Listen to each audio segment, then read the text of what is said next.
আসসালামু আলাইকুম রহমতুল্লাহি ওবরকাতুহু। সম্মানিত দর্শক, ২০২৬ সালের ডিসেম্বর মাসে শেখ হাসিনা বাংলাদেশে ফিরবেন এরকম খবর এখন চারিদিকে মৌ মৌ করছে। আপনারা তো বুঝেন মৌ মৌ শব্দের অর্থটি কি। যখন কোনো একটি আকর্ষণীয় গন্ধ, কোনো একটি আকর্ষণীয় বর্ণ বা কোনো একটি যাকে বলা হয় উৎসবের আমেজ অথবা ভীতিকর কোনো একটি বিষয় চারিদিকের সবকিছু প্রকৃতি এবং পরিবেশকে রীতিমতো উত্তেজিত রাখে, তখন বাংলা ভাষায় সেটিকে বলা হয় মৌ মৌ করছে।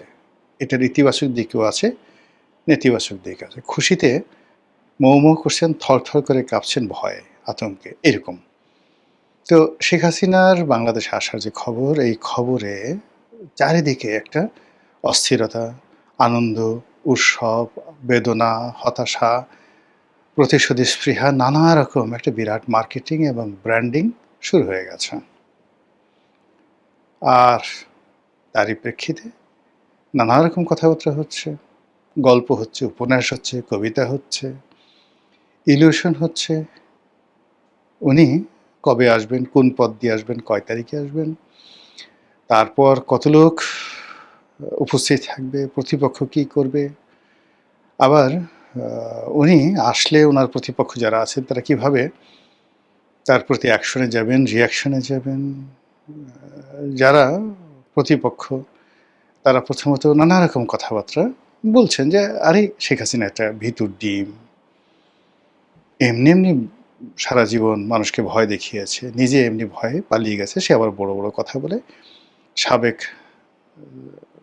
যে অন্তর্বর্তীকালীন সরকার, সেটার যে তথ্য উপদেষ্টা জনাব শফিকুল আলম, তিনি এই কথা বলেছেন।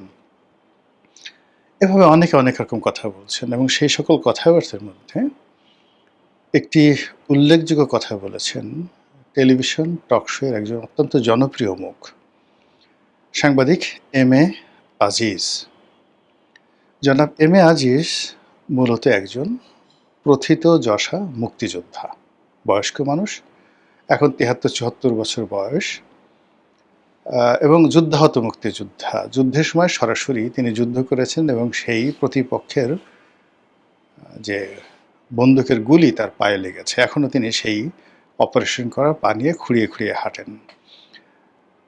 একসময় ছাত্রলীগ করতেন, তারপরে আওয়ামী লীগের সঙ্গে তো সম্পর্ক ছিল, কিন্তু পরবর্তীতে বিএনপির প্রতিষ্ঠা হওয়ার পরে বা যে কোনো সময় তিনি বিএনপি রাজনীতির সাথে সম্পৃক্ত। তার সবচেয়ে বড় পরিচয় হলো তিনি টেলিভিশনে খুব খোলামেলা কথা বলেন।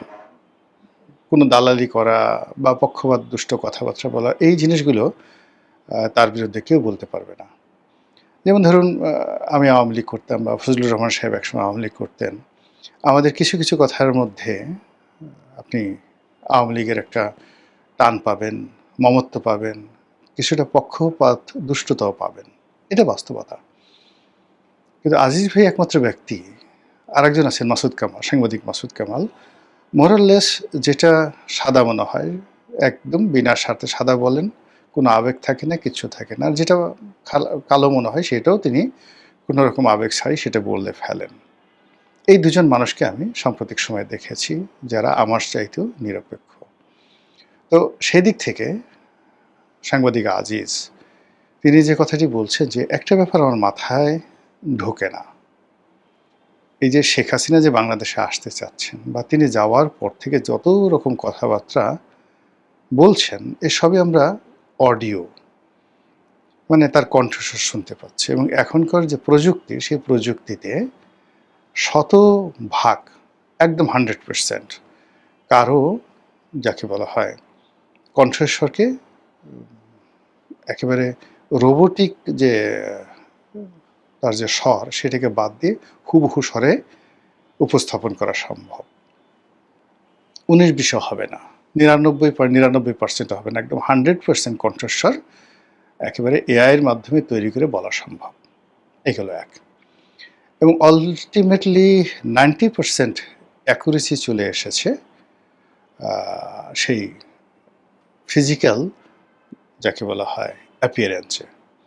অর্থাৎ আমার যে কোনো একটা ভিডিওটিকে তারা কনভার্ট করে আমার পুরো অ্যাটিটিউড দিয়ে তারা ৩ ঘন্টার একটি সিনেমা তৈরি করে দিতে পারবে এআই। এই প্রযুক্তি চলে আসছে এখানে। ছবি দেখলে আপনি বুঝতে পারবেন 90% আপনি বুঝতে পারবেন যে এটা সত্য, আর 10% আপনার সন্দেহ হবে। কিন্তু যদি আ বলা হয় যে এটা গোলাম মোল্লা রনির কণ্ঠ, এক্ষেত্রে আপনাকে শতভাগ আপনি প্রতারিত হতে পারেন। তো ওটাই আজিজ সাহেব বলছিলেন যে আমরা যে শেখ হাসিনার ভাষণগুলো শুনছি, সেই ভাষণগুলো উনার কিনা এটা তো জানতে হবে। এমনও তো হতে পারে তিনি অসুস্থ, তিনি মরে গেছেন, তাকে মেরে ফেলা হয়েছে, তিনি আর নেই। এখন তাকে অস্ত্র হিসেবে ব্যবহার করে এই কাজগুলো করা হয়েছে। এরকম একটা কথা আমি শুনলাম একটা টেলিভিশন টক শোতে তিনি বলেছেন। আর ফেসবুকে যেটা দেখলাম সেটা হলো ভারতীয় কিছু পত্র-পত্রিকা রয়েছে যারা বিজেপি বিরোধী, তারা সন্দেহ প্রকাশ করেছেন যে আসলে শেখ হাসিনা এই মুহূর্তে কোথায় আছেন? তিনি কি সুস্থ আছেন না জীবিত আছেন? আর এই দুটো খবর নিয়ে সম্ভবত একটা ফটো কাট করেছে বা একটা ছোট ভিডিও বানিয়েছেন আমাদের মোস্তফা ফিরোজ সাহেব, আরেকজন সাংবাদিক, এবং এই মুহূর্তে অত্যন্ত জনপ্রিয় ইউটিউবার। আর এই মোস্তফা ফিরোজ সাহেবের যে বক্তব্য সেটা শোনার পর আওয়ামী লীগের যারা লোকজন রয়েছেন তারা একেবারে মানে গালাগালি করে ঠোরে টেরিবল, মানে ধরো মোস্তফা ফিরোজকে, খেয়ে ফেলো মোস্তফা ফিরোজকে, গলা টিপে ফেলো মোস্তফা ফিরোজকে, কে, ইত্যাদি ইত্যাদি নানা রকম। অথচ মোস্তফা ফিরোজ বাংলা ভিশন যখন চাকরি করতেন তখন তার চাকরিটা গিয়েছিল এই কারণে যে তার সঙ্গে আওয়ামী লীগের লোকজনের সম্পর্ক ভালো। সে আওয়ামী লীগের বিভিন্ন যারা বক্তা আছেন, লোকজন আছেন, তাদেরকে টক শোতে ডাকেন, বিকজ তিনি হেড অফ দ্য নিউজ ছিলেন, তার কথা মতো সব কিছু চলত। কিন্তু বাস্তবে কোনো একটা রাজনৈতিক দলের সুবিধাভোগী বা কারোর সাথে ওরকম সম্পর্ক আমি অন্তত মোস্তফা ফিরোজ সাহেবকে এটা দেখিনি। তার সঙ্গে আমার খুব ওরকম যাকে বলা হয় দীর্ঘদিনের ঘনিষ্ঠতা নয়, কিন্তু সম্পর্ক অনেক দীর্ঘদিনের। তার যে ক্যারিয়ারটা যেখানে শুরু হয়েছিল একেবারে শুরুতে আজকের কাগজে। তো আমি আজকের কাগজের একটা বিভাগের চিফ ছিলাম, সম্পাদকীয় একটা পৃষ্ঠার এডিটর ছিলাম। আর ওনারা সবাই এই মোস্তফা ফিরোজ, নঈম নিজাম, ওনারা সবাই রিপোর্টিং ডিভিশনে কাজ করতেন। খুবই জাদ্রেল স্টাফ রিপোর্টার ছিলেন। সেখান থেকে যখন টেলিভিশনগুলোতে এলেন, সেটা একুশে টেলিভিশন, এনটিভি, মানে অ্যাজ এ রিপোর্টার হিসেবে তারা রাতারাতি মুন্নি সাহা তারকা খ্যাতি পেয়ে গেলেন। তারপর তো মানে তাদের আর মানে যাকে বলে পিছনে ফিরে তাকাতে হয়নি। সাম্প্রতিক সময় গত করোনার পর থেকে আমিও যখন ইউটিউবিং করছি, মোস্তফা ফিরোজ সাহেবও ইউটিউবিং শুরু করেছেন, ওর পর থেকে আমাদের মধ্যে একটা অ্যাডাপশন সম্পর্ক, পারিবারিক সম্পর্ক সেটা গড়ে উঠেছে। তো একান্ত আলাপ আলোচনায় তাকে একজন ভদ্রলোক বলে মনে হয়েছে। তারপর ঝামেলায় জড়াতে চান না, জামাতকে খুবই ভয় পান, পার্সোনালি জামাতকে ভীষণ রকম ভয় পান, এবং এতটা ভয় পান যে এই নির্বাচনের আগে সামহাও তার একটা সন্দেহ হয়ে গিয়েছিল যে জামাত সম্ভবত ক্ষমতায় চলে আসবে। এই জন্য তার সে যে কী আকুতি, বিনিদ্র রজনী। তো সেই কারণে কি হলো যে বিএনপি যখন ক্ষমতায় এলো তখন বেশ তিনি আন্দোলিত ছিলেন। আর জামাতকে সে কেন ভয় পান আমি এটা জানি না, আমি তাকে কখনো জিজ্ঞাসা করা হয়নি।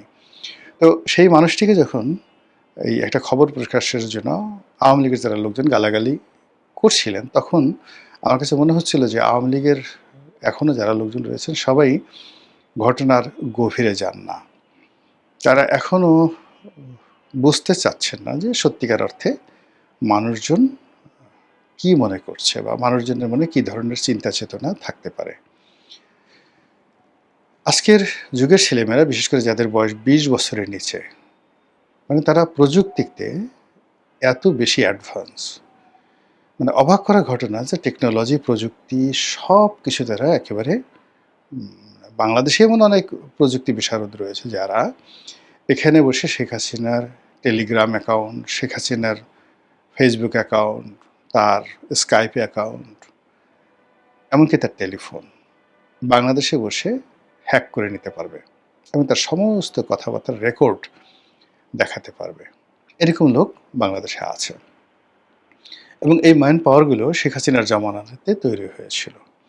তো কাজেই তার যে এ যাবৎকালে 100% মানে অডিও অ্যাপিয়ারেন্স, তিনি অডিওতে কথা বলছেন কিন্তু ভিডিওতে তিনি কোনো কথা বলছেন না।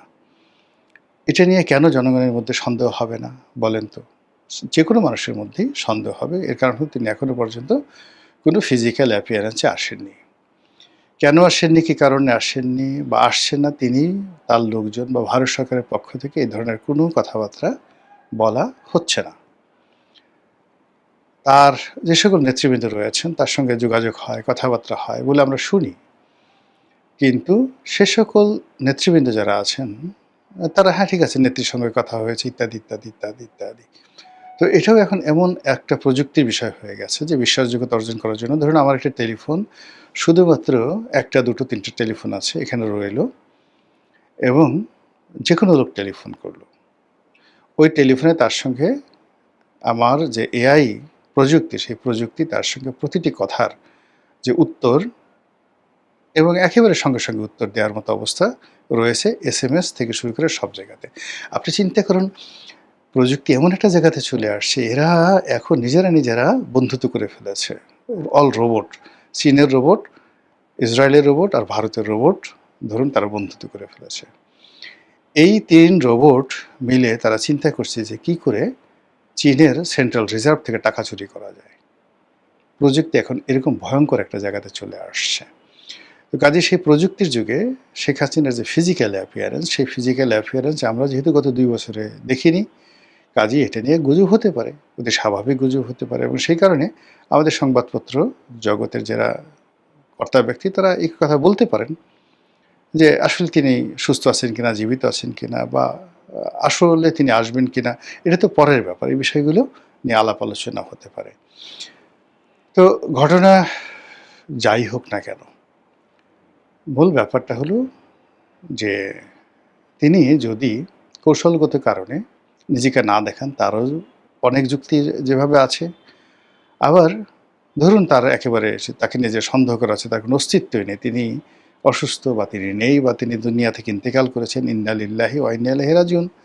এবং সেক্ষেত্রে যে সকল কথাবার্তা হচ্ছে সেটা এক ধরনের বিজনেস হতে পারে, ভারতের একটা পলিসি হতে পারে, আওয়ামী লীগের টিকে থাকার একটা পলিসি হতে পারে, ইত্যাদি, ইত্যাদি নানা রকম কারণ হতে পারে।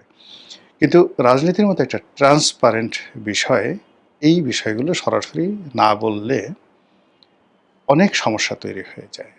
তাছাড়া মানবজাতির ইতিহাসে এখন নয়, সে আদিকাল থেকেই জনপ্রিয় প্রভাবশালী যারা ব্যক্তিবর্গ রয়েছেন তারা হয়তো অনেক সময় মারা গেছেন, কেউ যুদ্ধক্ষেত্রে বা কোনো পরিবেশ পরিস্থিতিতে। এরপরে ক্ষেত্র বিশেষে ২ বছর, ৩ বছর, ৪ বছর, ৫ বছর পর্যন্ত সেই তথ্য গোপন রাখা হয়েছে। প্রাসাদের মধ্যে ছিলেন, কবর হয়ে গেছে কিন্তু বাইরের লোক জানতে পারেনি। এর মধ্যে নতুন ধরুন রানী গর্ভবতী, বাচ্চা হয়েছে, প্রসব হয়েছে, ৫ বছর তার বয়স হয়েছে। এরপর হঠাৎ করে একদিন ঘোষণা দিয়ে তারপর সেই নবজাতককে বা শিশুকে সিংহাসনে বসানো হয়েছে। এরকম অসংখ্য ঘটনা ঘটেছে। তো কাজেই এই যে শেখ হাসিনাকে নিয়ে আলোচনা হচ্ছে, এটার ইতিবাচক দিক আছে, নেতিবাচকও দিক আছে। আমি ইতিবাচকও বললাম না, নেতিবাচকও বললাম না, কিন্তু যে বিষয়গুলো নিয়ে তিনি এই কথা বলার পরে আলোচনা সমালোচনা হচ্ছে তারই একটা অংশ আপনাদের কাছে তুলে ধরলাম। মহান আল্লাহ আমাদের সবাইকে হেদায়েত দান করুন এবং হেফাজত করুন। আসসালামু আলাইকুম ওয়া রাহমাতুল্লাহি ওয়া বারাকাতুহু।